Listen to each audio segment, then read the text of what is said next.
राधा स्वामी। महिमा सतगुरु स्वरूप 17वां शब्द। काल ने जगत अजब परमाया,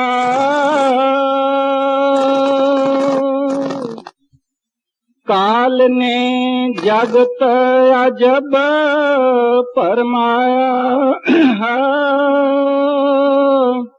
मैं क्या क्या करूं बखाना। यह बानी हजूर स्वामी जी महाराज की बानी है। आप फरमाते हैं कि काल ने इस जगत को बड़े ही अजीब नमूने से भरमाया है और उसका बयान ऐसा है कि मैं कैसे करूं। हम आम तरह से काल मौत को समझते हैं। कुछ लोग उसको काल भगवान कहते हैं, अंग्रेजी में उसको नेगेटिव पावर कहते हैं, मुसलमान उनको शैतान या इब्लीस कहते हैं, उनको धर्म राज भी कहते हैं, लेख राज भी कहते हैं, छाया पुरुष भी कहते हैं। सत पुरुष के 16 पुत्र थे, यानी 16 कलाएं थी, उनमें एक कला ये काल है। वैसे काल लफ्ज की माना है वक्त, यानी टाइम। जो आदमी काल के दायरे के अंदर है वो एक दिन जरूर मरेगा। कौन काल के दायरे के अंदर नहीं है, वो फकत एक परमात्मा, वाह गुरु, सतपुरुष, रब, अल्लाह, हरि, गोविंद। उनको गुरु नानक साहब ने इस वास्ते फरमाया अकाल पुरख, यानी वो जो काल से ऊपर है। अकाल यानी वो जो टाइम लेस है, जिसको वक्त नहीं पहुंच सकता, जिनके लिए हम नहीं कह सकते हैं कि ये 100 बरस का है, 200 बरस का है, 500 बरस का है, हम नहीं कह सकते, क्योंकि वो सतपुरुष, अकाल पुरख, वाहगुरु, हरि, रब, गोविंद इस काल को पैदा करने वाला है, काल के दायरे से बहुत ऊपर है। स्वामी जी महाराज कहते हैं काल रचा हम समझ बूझ के, बिना काल नहीं खौफ जीव के। स्वामी जी से एक सिख ने सवाल किया कि महाराज ये आपने काल काय को बनाया? कहते हैं मैंने किसी मतलब से बनाया। ये दुनिया वाले नहीं तो डरते नहीं, डरते ही नहीं है। अगर डर नहीं होवे तो गुनाह करेगा आदमी, पाप करेगा, ठगियां करेगा, चोरियां करेगा। कहते हैं फिर इनको सजा कौन देवे? कहते हैं काल देवे। अगर हमको घर में अपने जमीन सफा करवानी है, घर को साफ करवाना है या बाथरूम साफ करवानी है, तो हम जरूर कोई मेहतर रखते हैं। तो मालिक ने इस तरह से ये दुनिया को डर में रखने के लिए काल को रचा। इस वास्ते स्वामी जी महाराज कहते हैं कि काल रचा हम सबज बूझ के, बिना काल नहीं खौफ जीव के। अगर काल जो कुछ है नहीं होता तो ये सृष्टि पता नहीं क्या हो जाती है। तो ये काल, इनको काल भगवान भी कहते हैं। ये त्रिलोकी का नाथ है। 1.25 लाख रूहों को यानी शरीरों को रोज खाता है। कबीर साहब जी महाराज कहते हैं यानी सारी सृष्टि में 1.25 लाख जीव मरते हैं। उसमें मच्छर भी आ गया, मक्कर भी आ गया, घोड़ा भी आ गया, कुत्ता भी आ गया, बिल्ला भी आ गया, क्योंकि ये सब काल के रचना के अंदर है। और कबीर साहब जी महाराज कहते हैं जगत चबीना काल का, कुछ मुख में कुछ गोद। कहते हैं हम सब काल का खाजा है, माना खाने की चीज है। काल कुछ लोगों को खा रहा है, चबा चबा रहा है, कुछ उसके गोदी में है, कुछ अलग रखे हैं। तो जो चबा रहा है वो आदमी आज इस वक्त मर रहे हैं। सारा जहान है, इतना बड़ी बड़ी दुनिया है, इसमें कई लोग मर रहे हैं रोज 1.25 लाख। कुछ उसमें गोद में हैं जो कल मरेंगे। अभी हमको पता नहीं है कि हम उसके गोदी में हैं या हम अलग रखे हुए हैं, कौन अलग है कौन उसके गोदी में है, लेकिन इतना जरूर मालूम है कि क्यों में हम खड़े हैं। तो उस काल ने जब अपनी रचना बनाई, अनुराग सागर में कबीर साहब ने उसका जिक्र किया है, और गुरु नानक साहब जी महाराज ने अपने ग्रंथ साहब में कहीं कहीं उनका इशारा किया है। तो जब उसने रचना बनाई तो उसने ऐसी रचना बनाई जिसमें से कोई निकल न पावे। तो उसने शरीर कितने नमूने के बनाए, एक हमारा फिजिकल बॉडी या स्थूल शरीर, दूसरा इसके अंदर हमारा एस्ट्रल बॉडी, और तीसरा मेंटल बॉडी यानी माइंड, और चौथा कारण शरीर या कॉजल बॉडी, ये बनाए। फिर रज्जो तमो सतो ये 3 गुण बनाए। फिर इसने 5 तत्व बनाए, मट्टी, पानी, हवा, अग्नि, आकाश। ये सब काल के बने हुए कि इन सब पिंजरों में से जब कोई निकले तब मुक्ति हासिल करे। ये सब पिंजरे हैं और हर एक उसको पिंजरा है। अगर देवता है तो उसको भी पिंजरा है। शिव, विष्णु, ब्रह्मा, इसके 3 पुत्र हैं। दुर्गा देवी अष्टअंगी इसकी औरत है। गुरु नानक साहब जी महाराज ने जप साहब में ये फरमाया, एका माई जुगत वे आई तन चेले परवान। तो वो एका माई अष्टअंगी देवी दुर्गा माता और उसके कई नाम हैं। इनके 3 शिव विष्णु ब्रह्मा पुत्र हैं, जो काल के 3 लोक त्रिलोकी उन काल के दायरे के अंदर है।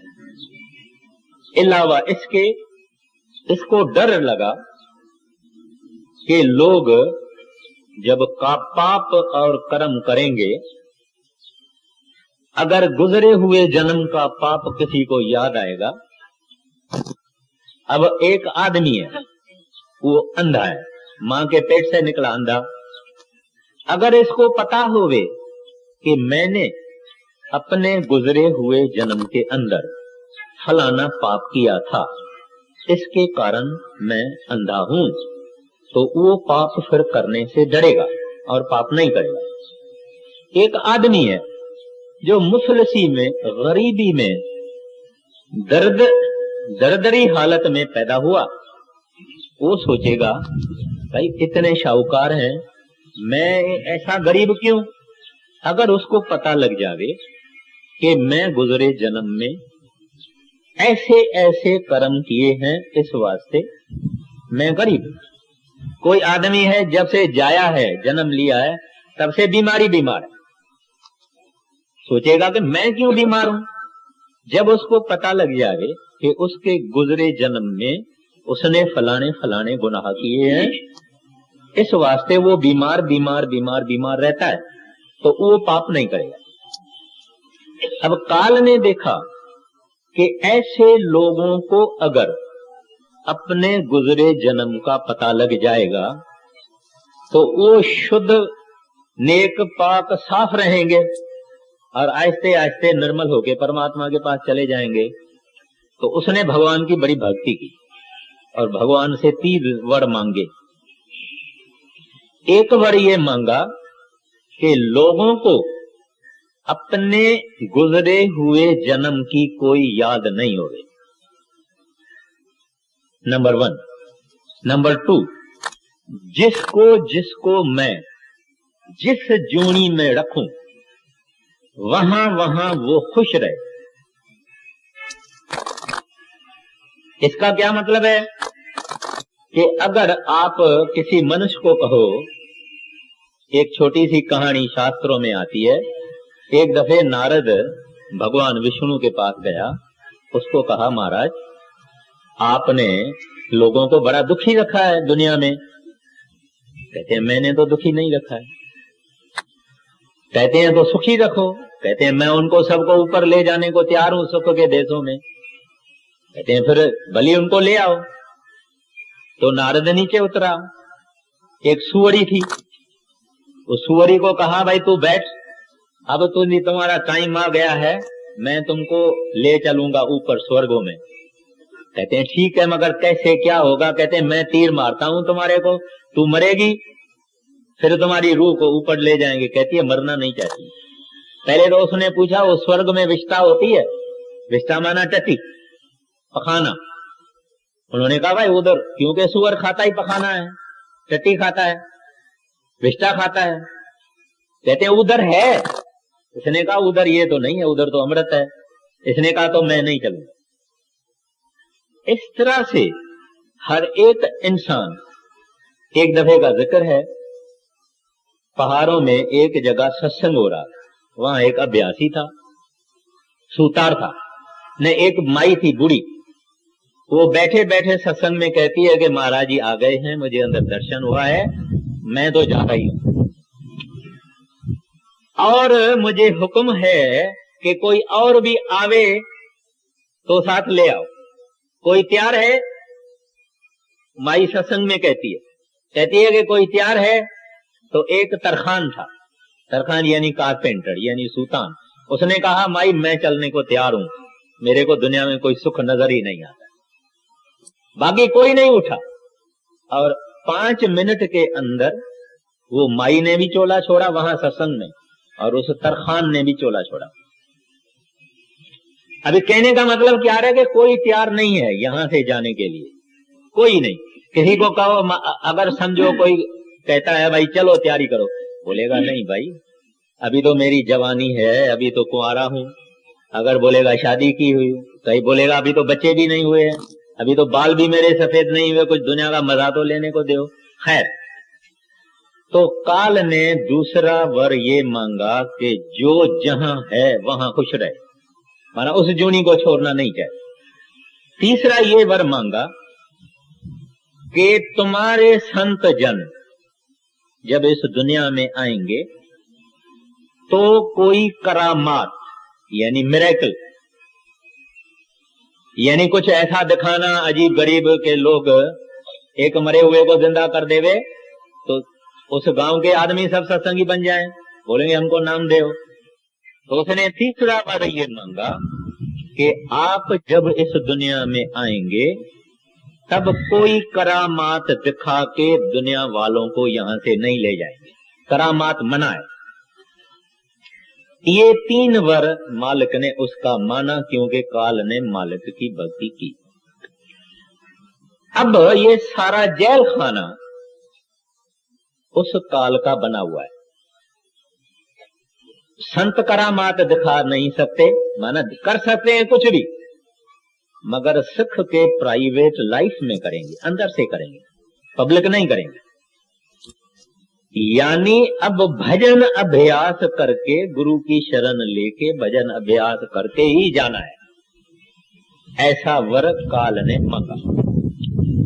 कोई भी, चाहे देवी चाहे देवता, ये सब त्रिलोकी के अंदर है। चाहे जितनी भी शिवपुरी, ब्रह्मापुरी, इंद्रपुरी, कई सटल रीजन्स हैं, एस्ट्रल रीजन्स हैं, ऊपर है, नीचे नीचे, मगर वहां भी जाके आदमी को फिर मरना पड़ता है, यानी अपने अच्छे कर्मों का फल वहां भोग के फिर आएगा। कोई काल के दायरे से नहीं बच सकता।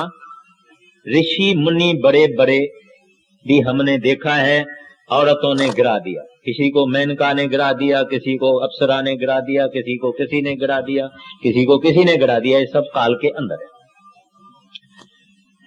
तो उसने ऐसी चालाकी से ये सारी रचना रची है कि यहां से कोई निकल नहीं सकता। उसका बयान पहले स्वामी जी महाराज करते हैं। शब्द बहुत बड़ा है, इस वास्ते मुझे मुख्तसर होना पड़ेगा। पहले बताते हैं कि हम कितनी जबरदस्त जाल के अंदर हैं।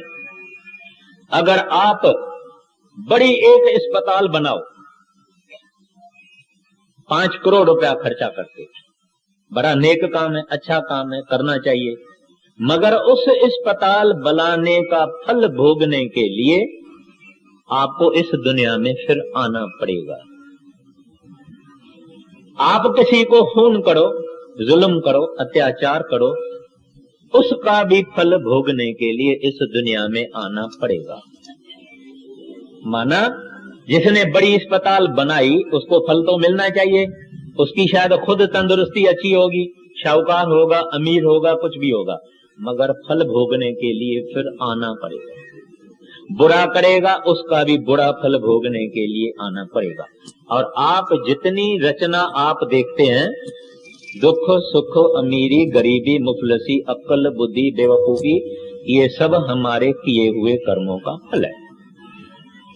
अच्छा करने से भी दुनिया में आके अच्छा फल भोगना पड़ता है, बुरा करने के लिए भी इधर दुनिया में आके बुरे फल भोगने पड़ते हैं। और ये कर्मों का जो उसने जंजीर बनाया काल ने, वो ऐसा है कि एक जमींदार के खेती में अगर गेहूं काट के साफ करके रखी है, भाई लाड़ियां आएगी ले जाएगी।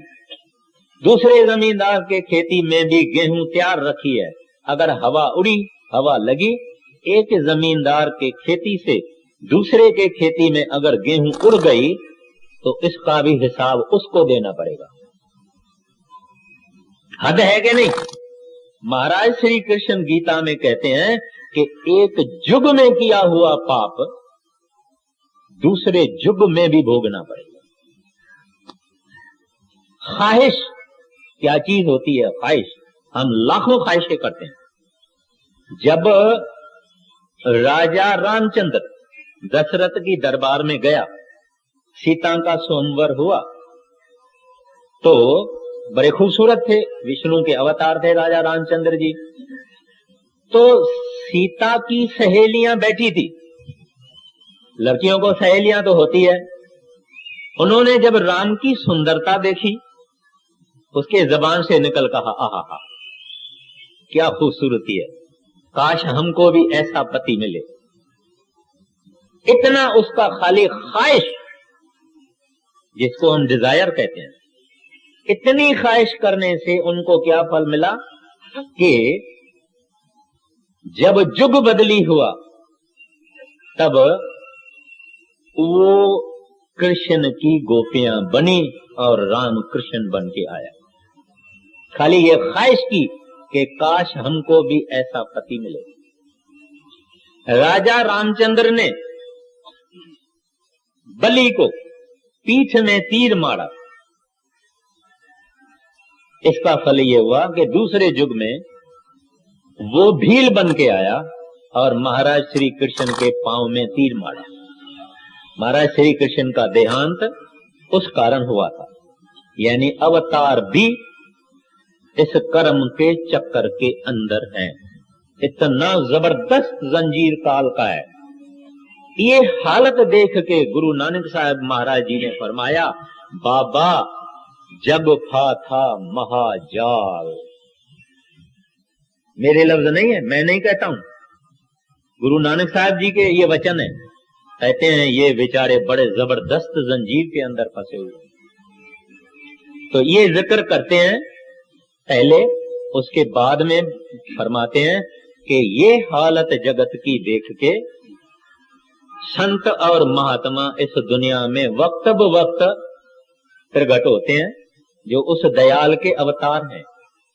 काल के अगेंस्ट में दयाल है। इस्लाम की भाषा में कहते हैं शैतान अल रहमान, जो रहीम है, दयालु है, कृपालु है, वो दयालु वाहगुरु है, परमात्मा है। और ये शैतान जो इंसान को परमात्मा से दूर रखे। तो इस वास्ते जब गुरु नानक साहब जी महाराज ने देखा कि काल की जबरदस्त जंजीर है, इसने इस वास्ते फरमाया कि बाबा जग पाता महाजाल। फिर आते ही किसी और जगह कहते हैं काल को लेखराज कहा जाता है।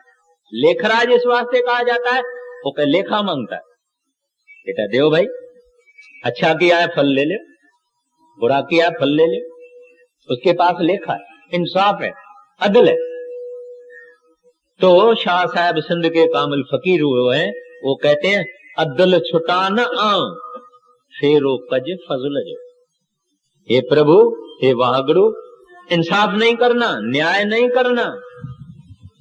मेरा मैं गुनाहों से भरा हुआ हूं। जेते सागर नीर भरे हैं तेते अवगुण हमारे। प्रभु मेरे अवगुण देखोगे तो मेरा खत्म हूं मैं। अब्दुल छुटाना को फेरो कज फजल जो, दया करना, रहम करना, कृपा करना, बख्शना, क्योंकि काल का हिसाब जबरदस्त है। फिर गुरु नानक साहब जी महाराज दूसरे लफ्जों में कहते हैं लेखे कबहू न छूटिए, क्योंकि लेखराज है, लेखराज है, उसका काम है लेखा ले देव। पाई का भी लेखा होता है। इस वास्ते कहते हैं लेखे कबहू न छूटिए, खिन खिन भूलन हार, बख्शन हारा बख्श नानक पार। तो वो दया करने वाले, रहमान अल रहीम, करुणा के सागर, बख्शंद, सद बख्शंद सदा मेहरबाना, वो सतपुरुष है, वाहगुरु है, दयाल है। और उनके प्रतिनिधि यहां संसार में संत जन है। तो यहां फिर महाराज जी पहले काल का सारा जिक्र बता के उसके बाद में वो दयाल पुरुष कैसे यहां आता है संतों के चोले में, और क्या हमको करना चाहिए, ये उन्होंने ये कहा है। तो थोड़ा सा इसके अंदर सख्त कलामी है, लेकिन उसमें मेरा कोई दोष नहीं है, क्योंकि संत फिर डरते नहीं है। संत जो सच है वो सच बता देते हैं। कहते हैं काल ने जगत अजब भरमाया, मैं क्या क्या करूं बखान। कहते हैं ये सारी त्रिलोकी उस काल ने बनाई है और हर एक को मुसीबत में पाया हुआ है। सारी दुनिया उसको ही पूजती है, पूजती उसको है, उसके हुक्म में चलती। अगर कोई आदमी मेरी निंदा करे, मुझे आके कोई सुनावे, तो तुम्हारी भाई ऐसी निंदा फलाने आदमी ने की है, तो मेरा इमीडिएट रिएक्शन क्या होगा कि मैं उसके अवगुण तलाश करूंगा। उसका नहीं तो उसके बाप का, उसके भाई का। हम उसकी 5 और खराबियां तलाश करके मैं उसकी निंदा करूंगा, क्योंकि काल का रिप्रेजेंटेटिव एजेंट मन हमारे अंदर बैठा हुआ है, जो माफी देना नहीं चाहता है। वो बोलता है इसने मेरी क्यों की, मैं भी इसकी करूंगा, थोड़ा सा ज्यादा ही करूंगा।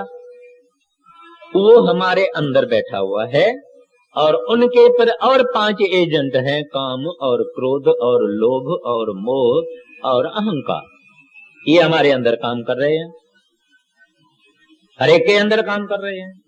एक आदमी बूढ़ा है, 60-70 बरस की उम्र है, 50-55 बरस की उम्र है, जा रहा है, एक खूबसूरत स्त्री देखता, उसको आंखें फाड़ फाड़ के क्यों देखता? जवान भी देखता है, बूढ़ा भी देखता है, मध्यम उम्र का भी देखता है, सब क्यों देखता है? क्या बात है?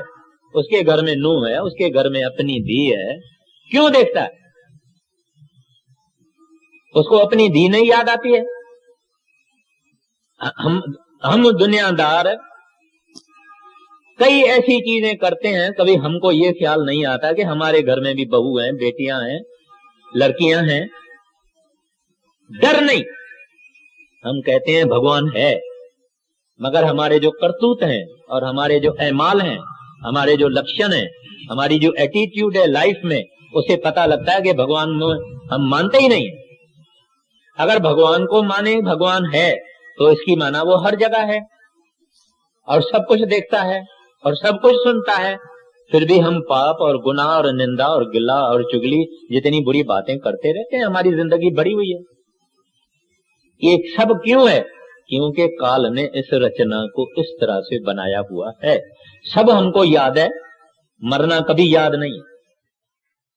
सब याद है मगर मरना याद नहीं है, भूल जाते हैं हम। ये मर गया, वो मर गया, वो मर गया, वो मर गया, वो मर गया, ये मर गया।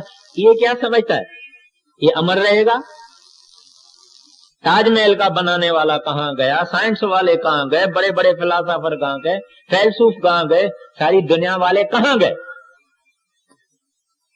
जरूर है कि एक दिन ऐसा आएगा कि हम भी कुछ नहीं होंगे, मगर ये डरता क्यों नहीं? क्योंकि काल बैठा हुआ है, उसने पर्दा लगाया हुआ है। सब सोच विचार, खा पी, ऐश कर, मजा कर, घूम फिर, ये कर वो कर, सत्संग वसंग में नहीं जाना, वहां खोटी खोटी बातें हैं, जवानी में मजा वजा सब बंद हो जाएगा। इसका मन ऐसे कहता है।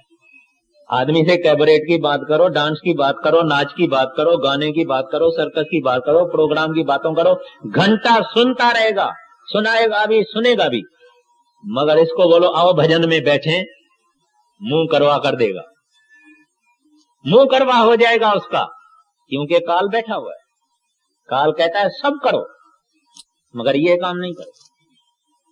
अच्छा, तो कहते हैं आगे बढ़िए। काल ने जगत अजब परमाया, मैं क्या क्या करूं बखान। जो साधन थे पिछले युग के,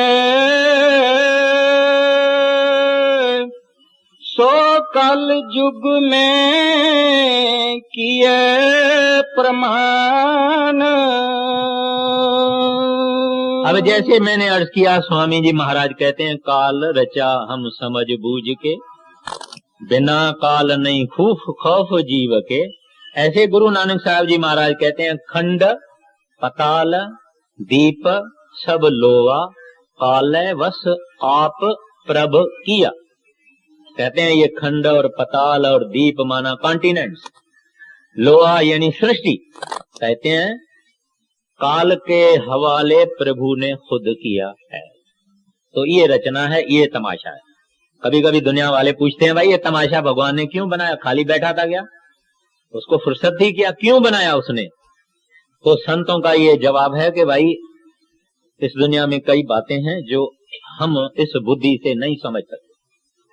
जब बड़े होगे यानी स्पिरिचुअली भजन करोगे, अंदर जाके देखो कि रचना करने वाले ने क्यों बनाया, और अंदर जाके ये जब रचना वाले के साथ मिल जाएगा, एक हो जाएगा, तो सवाल पूछने का कोई प्लेस ही नहीं है। अब कहते हैं अभी काल ने क्या किया है? कल युग में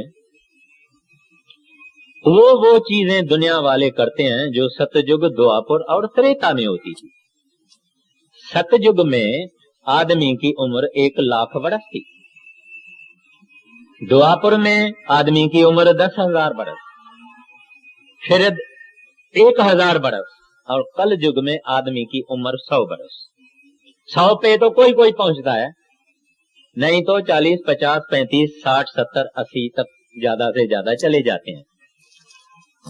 ये जो आप सुनेंगे विश्वामित्र ने 80,000 बरस तप किया। 80,000 बरस कैसे किया? जब उम्र ही 1,00,000 वर्ष थी, तभी वो 80,000 बरस कर सकता है। अभी उम्र छोटी, और इतनी उम्र छोटी, उसमें से इसका 20 बरस पहले का तो यूं ही जाता है। पढ़ेगा, खाएगा, पिएगा, यारी दोस्ती इधर उधर, फिर शादी वादी करेगा, कुछ काम वाम करना शुरू कर देगा। उसमें भी आधे तो हो गई रातें, आधे रातें हो गई, रात को सोना, बाकी आधा बच गया। इस आधे में ये बेचारा क्या करे? खावे, पीवे, शादी करे, बच्चों को जन्म देवे, कमाई करे, धंधा करे, इल्म पढ़े, साइंस पढ़े, क्या करे? कहता है इंसान, थोड़ी सी तुम्हारी जिंदगी, तुम पुराने जन्म, पुरानी युगों की बातें क्या कर रहा है? पुराने युगों की साधनाएं तुम क्या कर रहा है? प्राणायाम और ये और वो और पूजा और पष्टा, ये कहते हैं उस जमाने की बातें। बताएंगे कि क्या करो। तो कहते हैं जो साधन थे पिछले युग के, सो कल युग में किए प्रदान।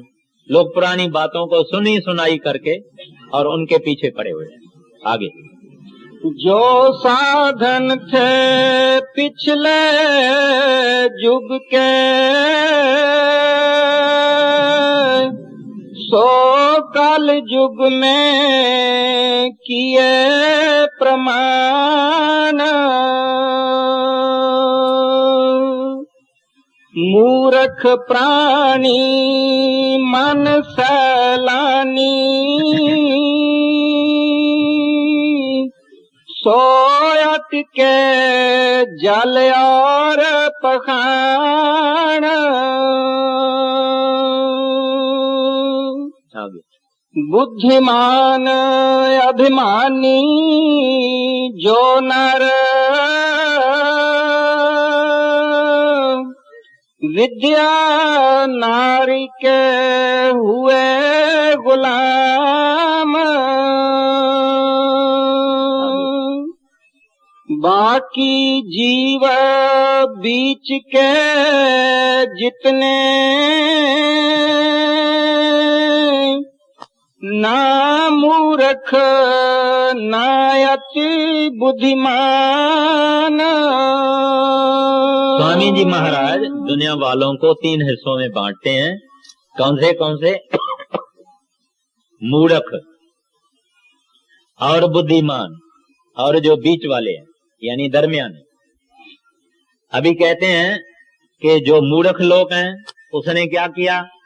पैसे हो गए, उठाए पैसे, बाल बच्चों को लिया, एक तीर्थ को गया, उधर स्नान विस्नान किया, फिर और आगे चले, फिर उधर गया, फिर दान किया, फिर पुण्य किया, 10-15 तीर्थ घूम फिर के और आ गया। और आके कहता है कि भाई मैं तो अपने पाप उधर दे के आया हूँ, तीर्थों में स्नान करके आया हूँ, और कुछ प्रेजेंट ये वो सब लेके आके रिश्तेदारों को देता है। इसी तरह से इस्लाम वाले हज करने को जाते हैं और वहां से भी कुछ चीजें सामाने वामाने लाते हैं, उसको हज कहते हैं। उसने भी आके कुछ दुनियादारी की, लेना देना किया। कहते हैं एक तो इस किस्म के आदमी है। दूसरे बुद्धिमान आदमी तो पढ़े हैं, बड़े बड़े किताब, बड़ी बड़ी पुस्तकें, बड़े बड़े धर्मी किताब वगैरह ये पढ़ते हैं, और उस पढ़ने का उनको बहुत अभिमान होता है। और वो आदमी ज्यादातर दुनिया की के अयाश भी होते हैं। वो तो बाकियों को वो धिकारते हैं, अंदर में अपने को बहुत ऊंचा समझते हैं। कहते हैं अनाड़ी है, अरे अनपढ़ है, बेवकूफ है, ऐसे दूसरों को समझते हैं, अपने को बड़ा ऊंच समझते हैं। और कहते हैं वो ज्यादातर स्त्रियों के हाथ में होते हैं। स्त्री उनको बहुत खींचती है, खूबसूरती उनको बहुत खींचती है। विद्या नार के हुए गुलाम, एक गुलाम अपनी विद्या के और दूसरे गुलाम नार के, वो उनकी वीकनेस होती है। फिर कहते हैं तीसरे जो हैं, वो दूसरे जो हैं वो किताबों पर ही बोलते हैं वो ऐसा कहता है, वो फलाना फिलॉसफर ऐसा कहता है, वो जर्मन फिलॉसफर ऐसा कहता है, शेक्सपियर ऐसा करता है, इमर्सन ऐसा कहता है, ऐसी बड़े बड़े बातें वो लोग कहते हैं। मगर तत्व में तो वो नहीं जाते हैं, तत्व पे जा नहीं सकते हैं, क्योंकि ये पढ़ना और पढ़ाना बुद्धि की विषय है, और बुद्धि एक लिमिटेड चीज है। लिमिटेड माना इस आदमी को पता नहीं कभी मरेगा, कभी बीमार होगा, कब इसको तकलीफ आएगी, कल क्या होने वाला है, परसों क्या होने वाला है, 5 बरस के बाद क्या होने वाला है, इसको नहीं मालूम। ये जो पढ़ेगा उसके हिसाब से चलेगा। फिर तीसरे लोग हैं, कहते हैं जो मूर्ख हैं, वो क्या करते हैं, जिधर दुनिया की हवा चली उधर चलना शुरू कर देंगे। लोग किस किस्म का कपड़ा पहनने शुरू कर देंगे तो ये भी सोचेंगे नहीं कि ये क्यों है, वो भी ऐसा ही पहनना शुरू करेंगे। कोई रंग एक खास मशहूर हो गया, प्रचलित हो गया, उस रंग के कपड़े ये भी पहनना शुरू करेंगे। जो चाल दुनिया चलेगी, कभी इधर कभी उधर, दुनिया के हवा से वो लोग चलेंगे।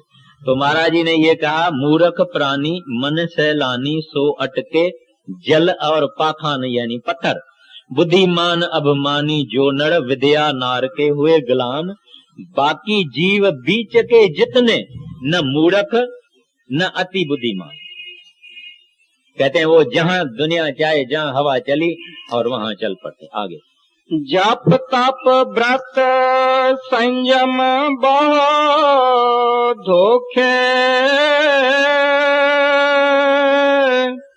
पंच अगन में जले निदान।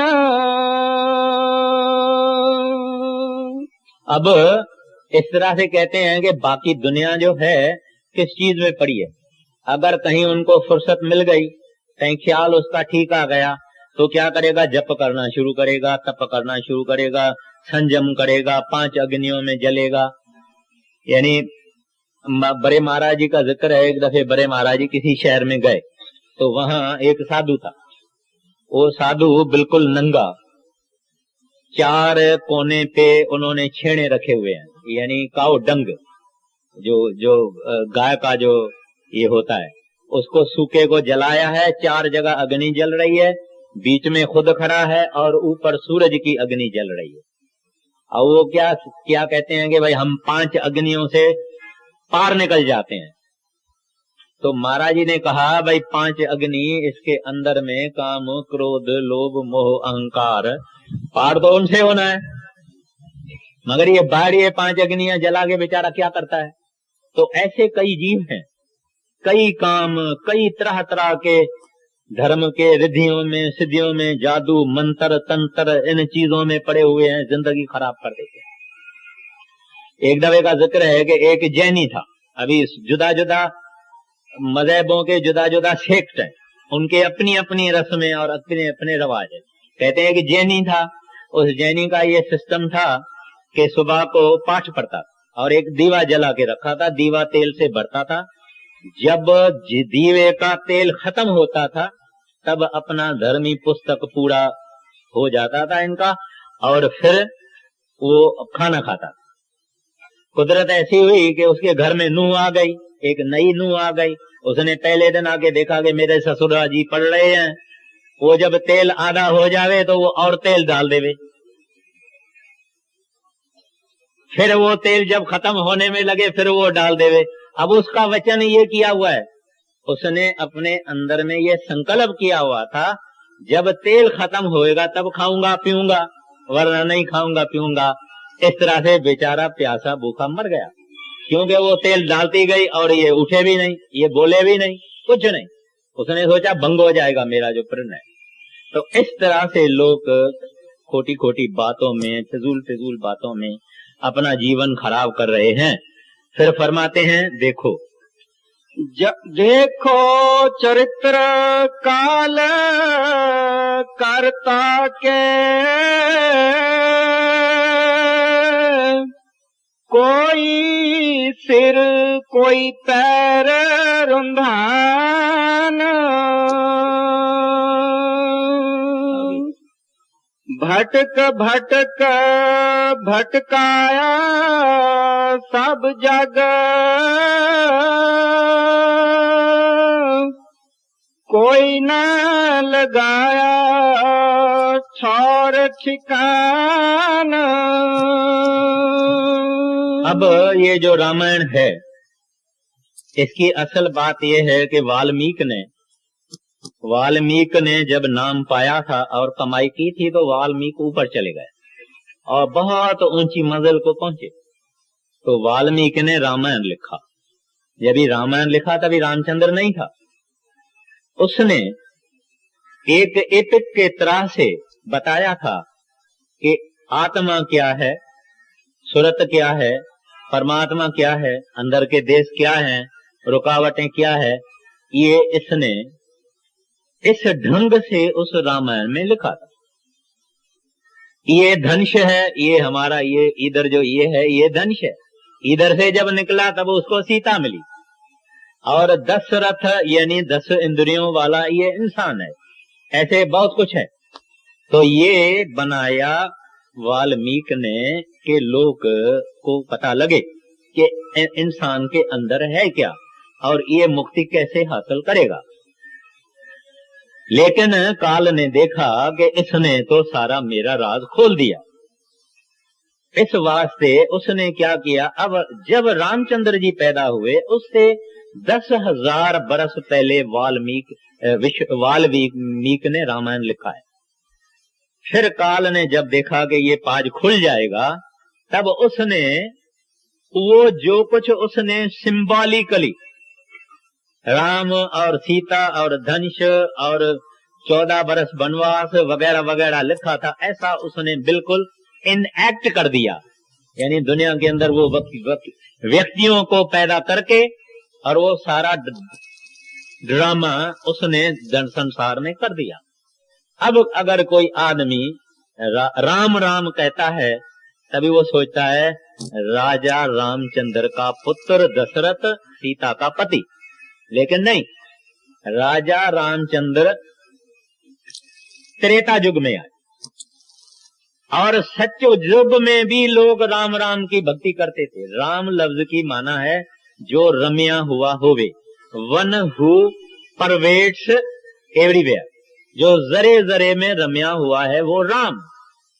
तो वो इनसे पहले ही राम थे, उससे पहले राम की भक्ति थी।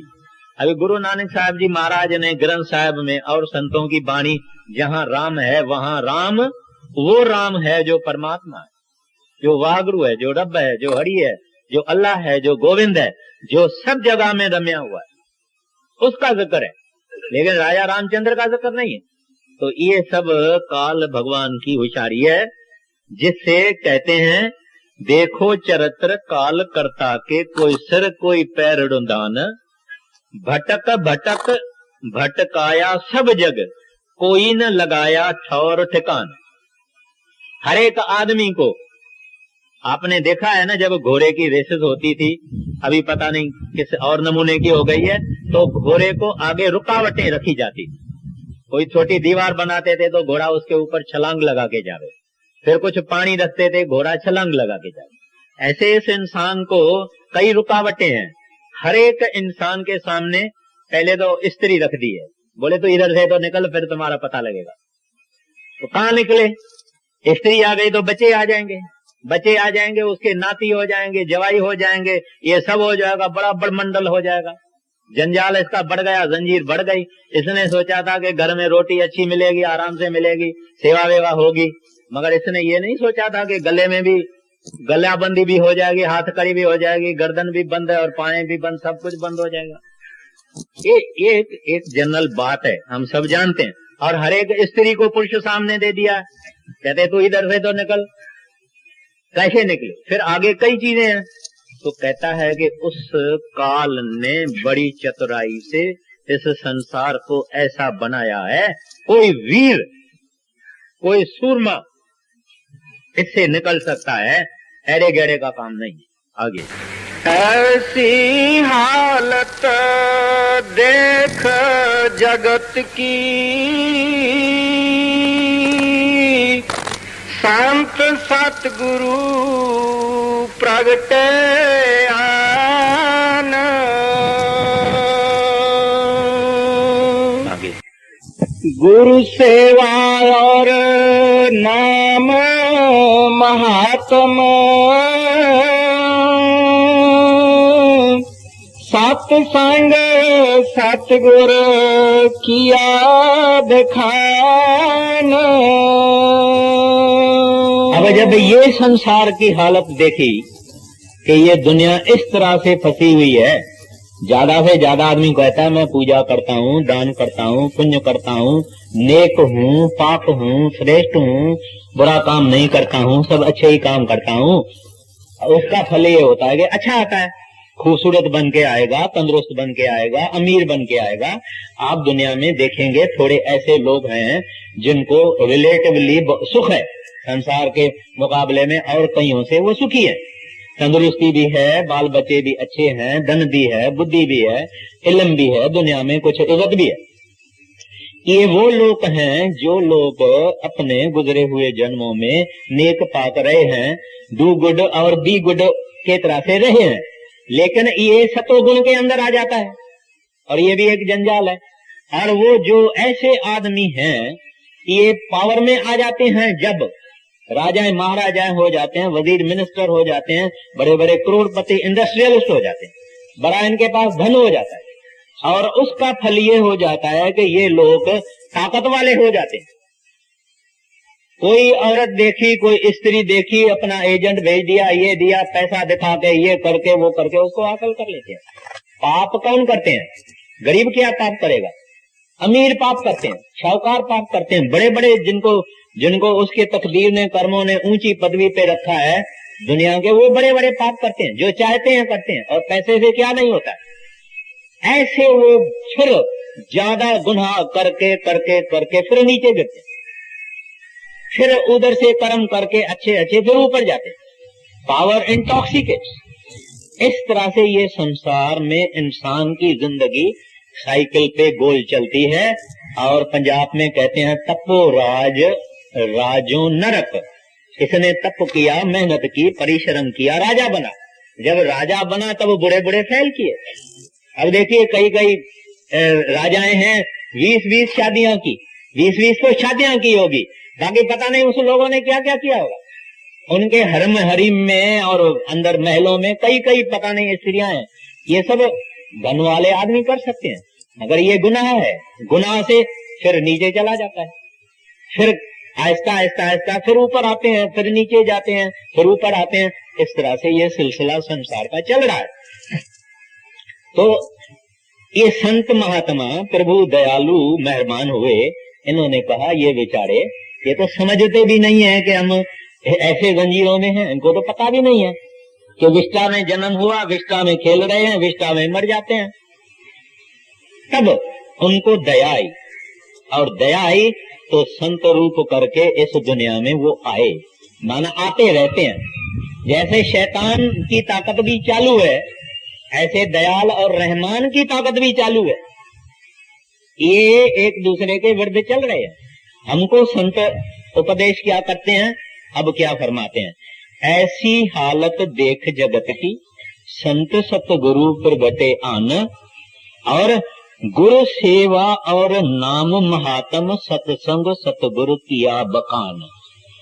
कहते हैं उन्होंने हमको उपदेश किया, भाई तुम सब चीजों को छोड़ दो, तुम तत्व पर आओ, तुम विचार करो कि चीज क्या है, असल क्या है, अर्थ क्या है। तो उन्होंने कहा 3 चीजें मुख्य है। पहले सत्संग, दूसरा सतगुरु, तीसरा सतनाम।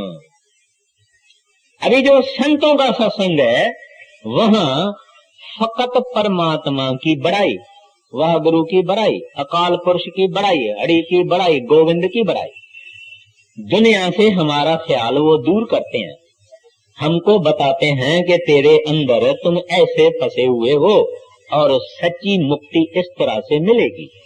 और ये भी कहते हैं, अभी जो लोग भाग जाते हैं, पहाड़ों में भाग जाते हैं, बयाबानों में भाग जाते हैं, पति औरतों को, औलाद को छोड़ के भाग जाते हैं, साधु जाके बनते हैं, ये भी काल की होशियारी है। क्योंकि उनका मन उसको अंदर बैठ के उसको कहता है अरे वैराग और त्याग, और वैराग और त्याग नहीं। वैराग और त्याग तो एक मन की अवस्था है। घर छोड़ने से आदमी वैरागी नहीं होता है। घर छोड़ने के बाद भी औरत को याद कर सकता है, बच्चों को याद कर सकता है, कई सुख गृहस्थ आश्रम का याद कर सकता है। अगर घर वालों को छोड़ दिया तो किसी और के सामने हाथ लगाता है, दीदी खाना दे। घर घर में जाना पड़ता है, दर दर में जाना पड़ता है, कुटिया भी बनानी पड़ती है, झोपड़ी भी बनानी पड़ती है, कुछ लंगोटी भी, और कुछ नहीं पहनेगा लंगोटी भी पहननी पड़ती है। अब धंधा दौड़ी अगर नहीं करेगा तो भीख मांगनी पड़ेगी। लेकिन संत कहते हैं प्यारा नहीं, अपने घर में रहो, बाल बच्चों के बीच में रहो, लेन देन भी करो मगर साफ करो, शुद्ध करो, पवित्र करो, हका हलाल की करो।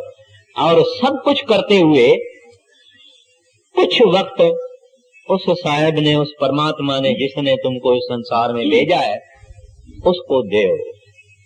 तो पहले पहले कहते हैं सत्संग।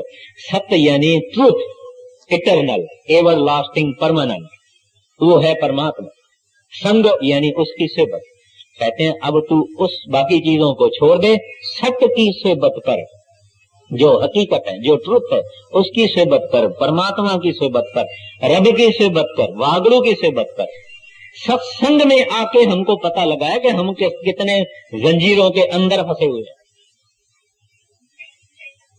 सत्संग में आके हमको पता लगता है कि हमारे अंदर कितने अवगुण हैं।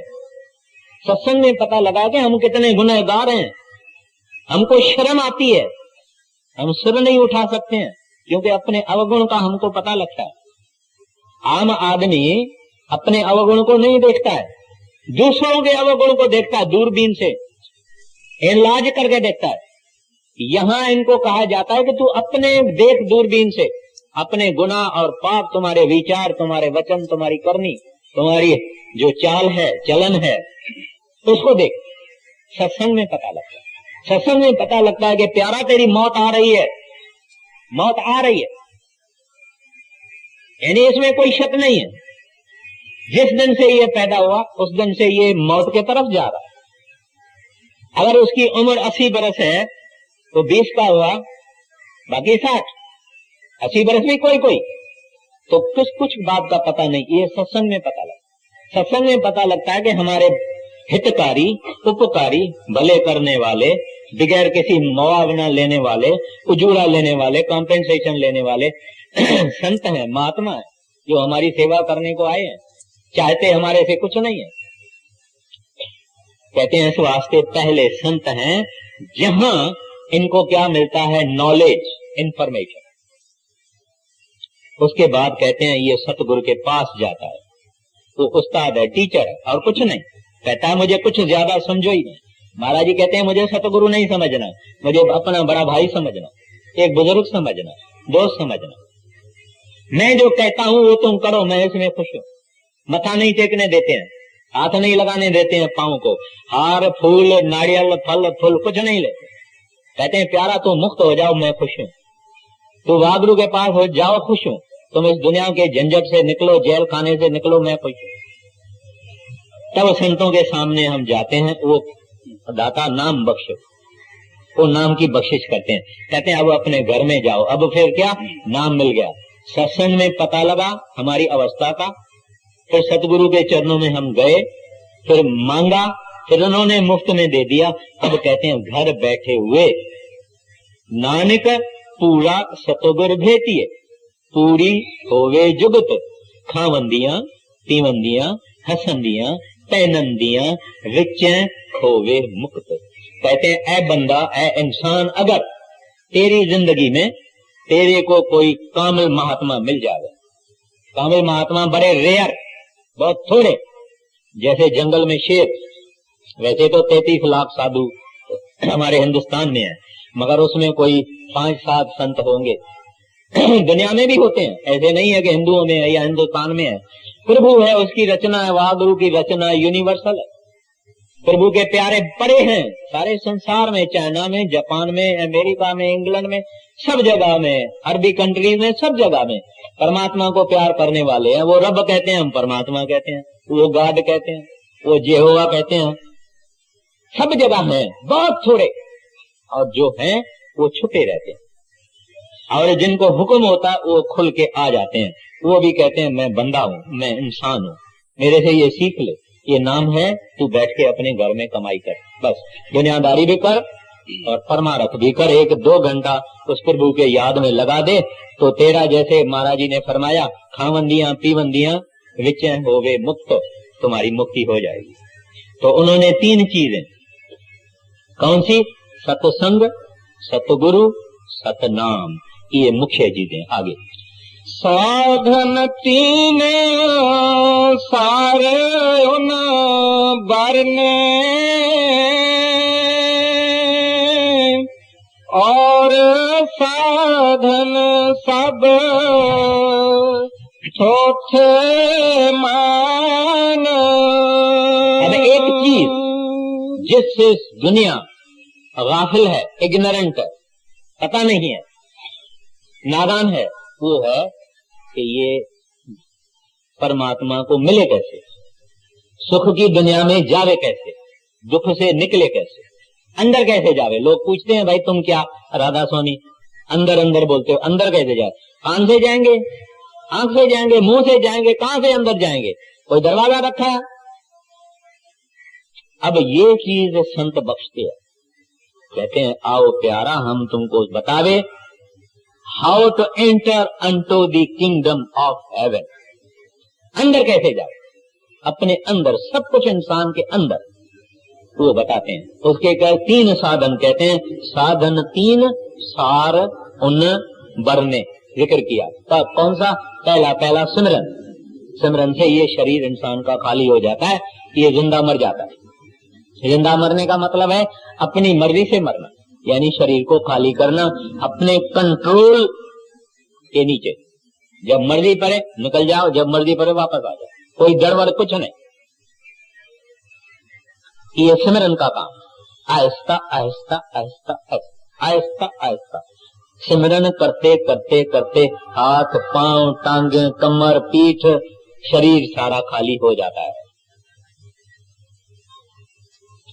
उसके बाद में ध्यान, उस ध्यान से अंदर की आंख खुलती है, क्योंकि इसका अभी इसके बाद सारी एक्टिविटी अंदर होएगी, अंदर जाएगा, अंदर खंड ब्रह्मंड अंदर इस काया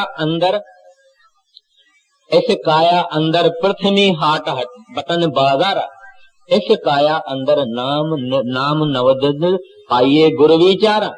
सब कुछ इस काया के अंदर है, तो ये अंदर जाएगा। फिर इसकी आंख बनेगी जब गुरु का ध्यान करेगा, ध्यान से फिर चौथा शब्द, उस शब्द से जब इसकी रूह ऊपर चली गई, उस शब्द में वो पकड़ लेगा, जुड़ जाएगा। वो सच्चा नाम जिसको डिवाइन मेलोडी कहते हैं, कलमा कहते हैं, अनहद बाणी कहते हैं, अनहद शब्द कहते हैं, मूल कलाम कहते हैं, वो उसको ले जाएगा। वो नाम मार्ग में ये जब चला गया तो वह गुरु परमात्मा जो खुद नाम है उसके अंदर लवलीन हो जाए। कहते हैं ये तीन साधन संतों के हैं। जो कोई पहुंचा इससे पहुंचा, मुसलमान पहुंचे इससे पहुंचे, इजिप्ट वाले पहुंचे इससे पहुंचे, विलायत वाले पहुंचे इससे पहुंचे, इसके बाद भी अगर पहुंचेगा इस साधन से पहुंचेगा। ये साधन किसी इंसान का बनाया हुआ नहीं है, ये रब की खुद की डिजाइन है। माँ के बच्चे पेट में बच्चा कैसे होता है, ये जो प्रोसेस है, जैसे अरब भी ऐसे जमता है, हिंदू भी ऐसे जमता है, सिख भी ऐसे जमता है, यहूदी भी ऐसे जमता है, जितने जीव हैं ऐसे ही जमते हैं। ये एक सिस्टम परमात्मा ने बनाई है। तो परमात्मा के पास पहुंचने भी सिस्टम उसने ही बनाई है, वो भी हमारे अंदर है। जैसे आत्मा शरीर के अंदर आई जब माँ के पेट में बच्चा था, ऐसे ही अपनी मर्जी से सतगुरु के बताए हुए तरीके से उसको आहिस्ते आहिस्ते अंदर वापस ले जा, जिस रास्ते से आया उस रास्ते से ले जा। ये पुराने में पुराना, सनातन में सनातन, कदीम में कदीम तरीका है। जब सच्चे संत आते हैं तब बताते हैं, जब संत चले गए फिर लोग फिर भ्रमों में आ जाते हैं, उनकी तस्वीरें रख देते हैं, फूल चढ़ा देते हैं, उनकी कोई स्टैचू बना के मंदिर बना लेते हैं। ये सब चीजें बाद में आते हैं जब सच्चे संत चले जाते हैं। फिर वो संत कहीं न कहीं किसी देश में फिर पैदा होते हैं, और इधर शैतान का सिलसिला चालू, इधर दयाल वागुरु परमात्मा का सिलसिला चालू। ये चलता आया है और चलता रहेगा आगे। वेद शास्त्र और सिमरत पुराना पढ़ना इनका बिरथा जान। पंडित भीख पेट के मारे वे संतन पर करते तान। कहते हैं लोग वेदों में, शास्त्रों में और गूढ़ किताबों में जाके फंसते हैं और इनको पढ़ते हैं और इनको रटन करते हैं। कहते हैं ये सब जुबानी जमा खर्च है, ये कोई करनी नहीं है। पढ़ो, आप कितना पढ़ो, बड़े आलम और हो जाओ। अभी रावण कौन था? 4 वेदों का जानकार भी नहीं था, टीकाकार भी था। He was a great interpreter. और उसको सीता की खूबसूरती ने खत्म कर दिया। आग लग गई सारी रावण की से सीलान को। किस बात से? इतना पड़ा हुआ 4 वेदों का, अपने घर में खूबसूरत स्त्री बैठी हुई है, उसको सीता की खूबसूरती ने खींच लिया, खत्म हो गया, लंका जल गई।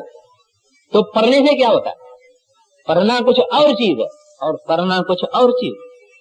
कर्मकांड कुछ और चीज है, परमार्थ कुछ और चीज है। इस तरह से शाह साहब सिंध के कहते हैं, रोजा ऐं निमाज़ूं ई पण चङो कम, पर उहो को ॿियो फहम जैसा पसंद प्रिय जो। कहते हैं ये चीजें अच्छी है, ठीक है, नेक पाक बनो, लेकिन प्रीतम को अगर देखना है, परमात्मा का दीदार करना है, कहते हैं वो चीज और है। तो यहाँ गुरु नानक साहब जी ने भी ये कहा है कि भाई पढ़िए जेती बरस बरस, पढ़िए जेती सास, पढ़िए जेती आरजा, पढ़िए जेती माँ, नानक लेखे एक गल। कहते हैं जो चीज लेखे में आएगी वो एक गल, और हमें जखन जाख। कहते हैं वो एक गल क्या है? उस परमात्मा से इश्क करना, वागुरु से इश्क करना, उसको दिल में चाहना और उसकी भजन करना, कमाई करना। कहते हैं लेखे में वो जाएगी और कुछ नहीं जाएगी। हाँ जी। हितकार संत उन्हें समझावे, वे मानी नहीं माने आन। अभी संत जब इस संसार के अंदर आते हैं, जो सच है ये बताते हैं, और फिर भी इन लोगों को अपने विद्या का बड़ा अहंकार होता है। कहते हैं अरे ये रविदास चमार, अरे वो जो जूता बनाता है, अरे जिसको दस्तखत भी डालने को नहीं आती है, इससे हम क्या बहस करेंगे? न इन्होंने शास्त्र पढ़ा, न इन्होंने वेद पढ़ा, न किताब पढ़ा, न कुछ पढ़ा, ये संत कैसे हो गए?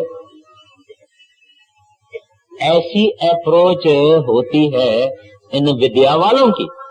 लेकिन संत कुछ चीज ही और है, इनका पढ़ने पढ़ाने से कोई हिसाब नहीं है। गुरु साहबान पता नहीं मुझे कौन सी पातशाही थी, वो उसके पास मेरा ख्याल है 5वीं पातशाही थी या और कोई पातशाही होगी, उनके पास एक पंडित आ गया, बड़ा आलम।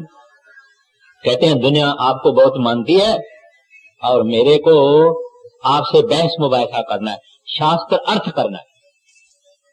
गुरु साहब ने कहा अरे भाई सुनो तो सही, मैं तो संस्कृत भी नहीं जानता हूँ, तुम्हारे शास्त्र तो सब संस्कृत में है, मैं तुम्हारे से बहस मुबाहिसा क्या करूंगा, छोड़ो बात को। कहते हैं नहीं,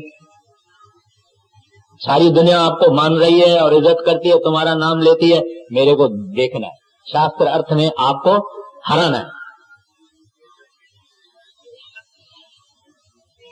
गुरु साहब ने कहा अच्छा भाई अगर तुम इतना जिद करते हो तो ये हमारा ये जो पानी भरने वाला है, ये पानी भरने वाले से करो, जो बहस मुबाहिसा करना है उससे करो।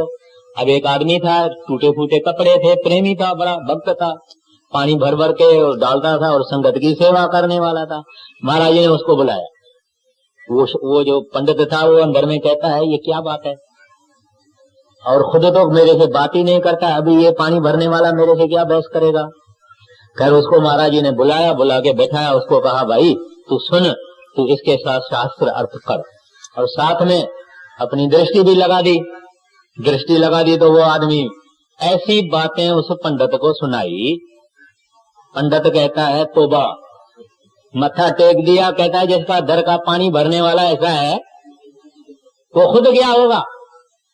तो ये पढ़ने पढ़ाने की कोई सवाल ही नहीं है, वो तो बुद्धि की विषय है, ये विषय अंदर की है, कमाई की है, हासिल किया हुआ है, आदमी बना हुआ है, यानी पापी से देवता बन गया, मट्टी से सोना बन गया। वो बातों से नहीं बनता है, करनी से बनता है। ट्रांसफॉर्मेशन जो इंसान के अंदर आती है ये करनी से होती है, अभ्यास से होती है, साधना से होती है। ये साधना के लिए हमको संत कहते हैं प्यारा तू 2 घंटा रोज रोज दे। आदमी अगर एक ऊपर जाना है, मंजिल है, उसको 1 लाख टप्पे हैं, यानी पौड़ियां हैं, स्टेप्स हैं। अगर हम चढ़ना शुरू करें 1 2 3 रोज रोज रोज रोज, एक दिन जरूर पहुंचेंगे, लेकिन हमारा कदम चालू हो, एक दिन जरूर पहुंचेंगे, मगर कदम हम उठाएं ही नहीं तो कैसे पहुंचेंगे। और वो पहला कदम है भजन में बैठना और अंदर जाने की कोशिश करना, साधना करना। फिर ये आदमी जैसे बुल्ले शाह कहते हैं, हुण मैं हो गया हौर दा हौर। बुल्ले शाह पंजाब के मशहूर मुसलमान फकीर हुए, बहुत कामिल। पहले तो सैयद थे और आराई एक फकीर था इनायत शाह, उससे नाम लिया था, उसकी रहमत थी, इसने अपनी कमाई की। जब कमाई की, कमाल को पहुंचा, तब कहता है हुण मैं हो गया हौर विदा हौर। कहते हैं मैं कुछ और चीज बन गया हूं, मैं कुछ निराली चीज बन गया हूं। I am something different, I am something new. क्यों भाई? कहते हैं मेरे गुरु के कारण। जब इसके अंदर में ये हासिलात हो जाती है, तब वो गुरु गुरु गुरु गुरु कहता है। अभी तो नहीं, अभी गुरु की कदर नहीं है। जब गुरु अर्जन साहब की ये हालत हो गई तो कहते हैं गुरु गुरु गुरु गुरु कर मन मोड़, गुरु बिना मैं नाही हो। पलटू साहब की जब ये हालत हुई, कहते हैं नाम के रे प्रताप से भये आन के आन। कहते हैं इस नाम के कारण कहते हैं मैं कुछ और ही बन गया। क्यों? ये गुनाहों से बड़ा हुआ, पापी, पतित, विचार अशुभ, वाणी अशुभ, करतूत और ऐमाल और एक्शन गंदे।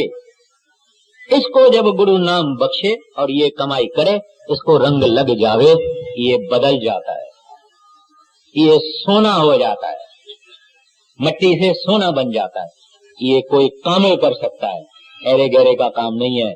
सिख भी कामिल होवे, ऐसी बात नहीं है, सिख भी कामिल होवे। अगर गुरु कामिल है तो सिख भी कामिल है। गुरु अंगद साहब भाई लैना चौधरी, लैना भी कामिल सिख था, गुरु के शरण में आया फिर गया नहीं। गुरु अमरदास साहब भी कामिल सिख था, गुरु की शरण ली फिर छोड़ा नहीं।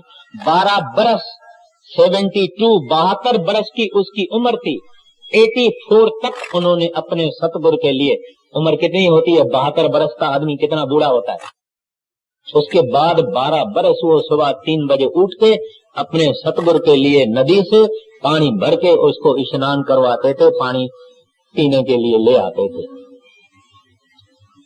तो गुरु सिख भी ऐसा चाहिए, अधिकारी सिख चाहिए, तब उसको रंग लगता है। मगर जो सिख लेना ही नहीं चाहता है, एक बर्तन लेके अगर हम मांगने को जावे तो बर्तन तो सीधा रखना चाहिए ना, हमारा बर्तन ही उल्टा पड़ा हुआ है। गुरु डाले किसमें, चीज आवे किसमें? तो सिख भी ऐसा चाहिए जिसके अंदर में रंग लगा हुआ। कबीर साहब के गुरु कौन थे? रामानंद, स्वामी रामानंद। उसको जब रंग चढ़ गया, कहता है अब कित जाइए रे घर लागो रंग। कहते हैं अब कहाँ जाऊं, कौन से तीर्थ पे जाऊं, किस जगह पे जाऊं, किसके पास जाऊं? कहते हैं मेरे को वो रंग मस्ती चढ़ी हुई है, क्या करूं, सह नहीं सकता। कित जाइए रे अब लागो रंग। वो रंग जब इंसान को चढ़ जाता है, संसार में रहता है छुपा हुआ, बाल बच्चों की परवरिश भी करता है, नेक पाक रहता है, अपने दिन गिनती करता है। जब वाहगुरु बुलावा बोलेगा मैं तैयार हूं, बिस्तरा मेरा गोल है। कहता है पाशाओं का पाशा मैं तैयार हूं, आपने सब बख्शा है, मैं एक गुनहगार पापी पतित नीच से नीच, आपने दया की है, इस मिट्टी को सोना किया है, और ये सोना इस वास्ते आपके चरणों में मैं रखता हूं, अर्पण करता हूं, कृपा करो, इसको मंजूर करो। ये संत मत। अब ये शब्द आधा हुआ है, शब्द आधा हुआ है। अभी जब भी कभी मौका आएगा उसके बाद में फिर मैं शब्द आधा लेऊंगा। राधा स्वामी। करूं बेनती दो कर जोरी, अर्ज सुनो राधा स्वामी मोरी, सतपुरुष तुम सतगुरु दाता, सब जीवन के पिता और माता, दया धार अपना कर लीजे, काल जाल से न्यारा कीजे, सतयुग त्रेता द्वापर बीता, काहू न जाने शब्द की रीता, कलयुग में स्वामी दया विचारी, प्रगट करके शब्द पुकारी, जीव काज स्वामी जग में आए, भव सागर से पार लगाए, दीन छोड़ आपद दीना, सत नाम सत गुरुगत चीना, जगमग ज्योत होत उजियारा, गगन सोत पर चंद्र निहारा, श्वेत सिंहासन छत विराजे, अनहद शब्द गैब धुन गाजे, क्षर अक्षर ने अक्षर पारा, विनती करे जा दास तुम्हारा, लोक आलोक पाऊं सुख धामा, चरण शरण दी जो विश्रामा, करूं विनंती दो कर जोरी स्वामी, दो कर जोरी, अर्ज सुनो राधा स्वामी सतगुरु मोरी। राधा स्वामी। भाई एक दो विनती है, कृपा करके सुनिए। जिन लोगों ने दिसंबर महीने में चेक के जरिए सेवा दी थी, उनकी रसीदें ब्याज से आ गई है। अंदर 2 आदमी बैठे हुए हैं, उनसे आप जाके लें। और आते हुए इतवार को, रविवार को भी वो रसीदें मिल सकती है। उसके बाद में रसीद यहाँ नहीं मिलेगी, सत्संग के दफ्तर में फिरोशा मेहता रोड पर मिलेगी।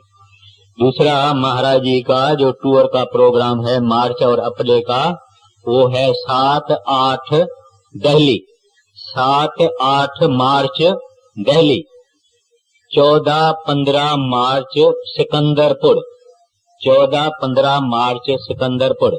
फिर 25-26 अप्रैल दिल्ली, 25 और 26 अप्रैल दिल्ली। ये कागज वहाँ नोटिस बोर्ड में भी लगाया गया है, लेकिन मैंने सोचा कि आपको अर्ज कर दूं। जो सेवादार 26 जनवरी को गेट टुगेदर पर चले थे, वो कृपा करके हाल में जाके मिस्टर गोपीचंद को मिले।